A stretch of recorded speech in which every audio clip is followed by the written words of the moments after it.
Hello everyone, welcome to my channel legal spark. आज हम जानेंगे ट्रांसफर ऑफ प्रॉपर्टी एक्ट की पूरी सीरीज, जहां हम इस कानून के हर सेक्शन को आसान और सरल भाषा में समझेंगे।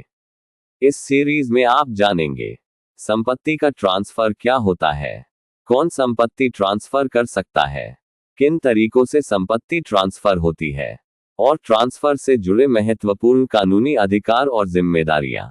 और इस विषय को समझने के लिए आज हम जानेंगे 10 सबसे महत्वपूर्ण प्रश्न। ट्रांसफर ऑफ प्रॉपर्टी क्या होता है, कौन व्यक्ति संपत्ति का ट्रांसफर कर सकता है, किस प्रकार की संपत्ति ट्रांसफर की जा सकती है, ट्रांसफर ऑफ प्रॉपर्टी के मुख्य तरीके कौन कौन से हैं, बिक्री और उपहार में क्या अंतर होता है, गिरवी मॉर्गेज क्या होती है और इसके प्रकार क्या है, पट्टा लीज क्या होता है और यह कितने समय के लिए हो सकता है, क्या मौखिक रूप से संपत्ति का ट्रांसफर वैध माना जाता है, ट्रांसफर के दौरान पक्षकारों के अधिकार और कर्तव्य क्या होते हैं, ट्रांसफर ऑफ प्रॉपर्टी एक्ट का मुख्य उद्देश्य क्या है। अगर आप लॉ स्टूडेंट हैं, प्रतियोगी परीक्षा की तैयारी कर रहे हैं या कानून को समझने में रुचि रखते हैं, तो ये सीरीज आपके लिए बहुत महत्वपूर्ण होने वाली है। तो वीडियो को अंत तक जरूर देखें, क्योंकि यहाँ कानून को समझाया जाता है आसान भाषा में। आप देख रहे हैं लीगल स्पार्क, जहां कानून बनता है आसान। प्रश्न 1, ट्रांसफर ऑफ प्रॉपर्टी क्या होता है। ट्रांसफर ऑफ प्रॉपर्टी का मतलब होता है किसी व्यक्ति द्वारा अपनी संपत्ति के अधिकार को दूसरे व्यक्ति को कानूनी रूप से देना। यह ट्रांसफर पूरी तरह या आंशिक रूप से हो सकता है।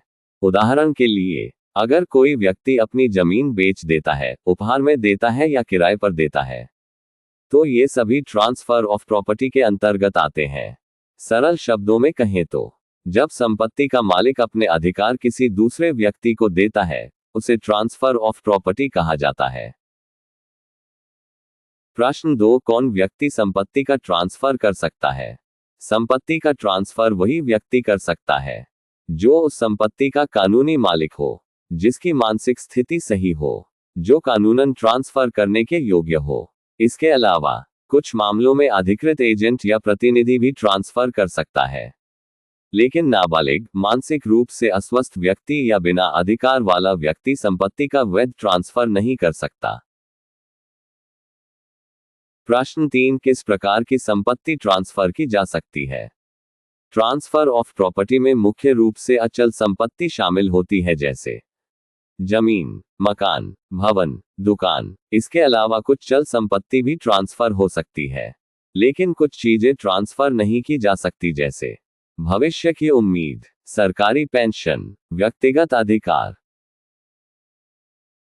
प्रश्न 4, ट्रांसफर ऑफ प्रॉपर्टी के मुख्य तरीके कौन कौन से हैं।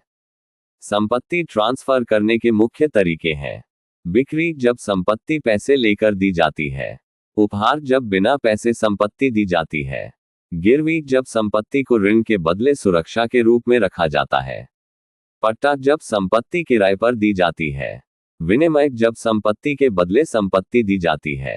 प्रश्न 5, बिक्री और उपहार में क्या अंतर होता है। बिक्री में संपत्ति पैसे लेकर दी जाती है, जबकि उपहार में संपत्ति बिना किसी पैसे के दी जाती है। बिक्री एक व्यावसायिक लेन देन होता है, लेकिन उपहार प्रेम, स्नेह या इच्छा के आधार पर दिया जाता है।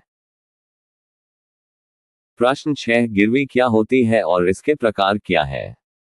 जब कोई व्यक्ति ऋण लेने के लिए अपनी संपत्ति को सुरक्षा के रूप में रखता है, उसे गिरवी कहा जाता है।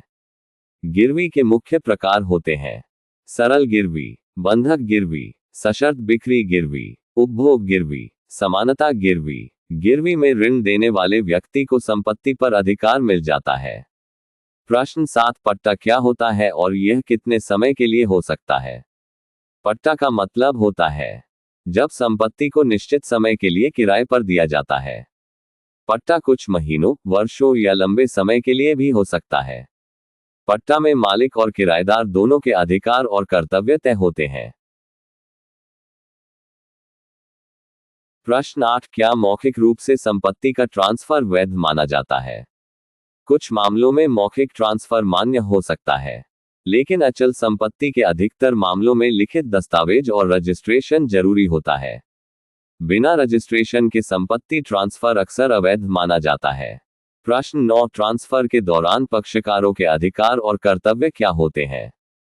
संपत्ति बेचने वाले का कर्तव्य होता है संपत्ति की सही जानकारी देना, दस्तावेज उपलब्ध कराना, कानूनी स्वामित्व साबित करना।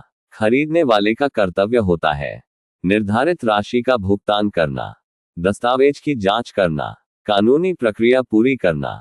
दोनों पक्षों को ईमानदारी से व्यवहार करना जरूरी होता है।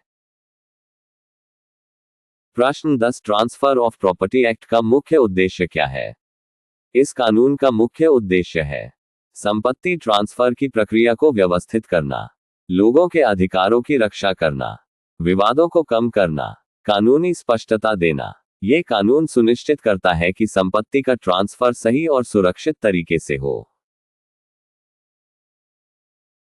अगर आपको यह वीडियो पसंद आए हो तो लीगल स्पार्क को लाइक और सब्सक्राइब जरूर करें और अपने दोस्तों के साथ शेयर जरूर करें ताकि उनकी भी ये लीगल नॉलेज मिल सके। तो मिलते हैं नेक्स्ट वीडियो में।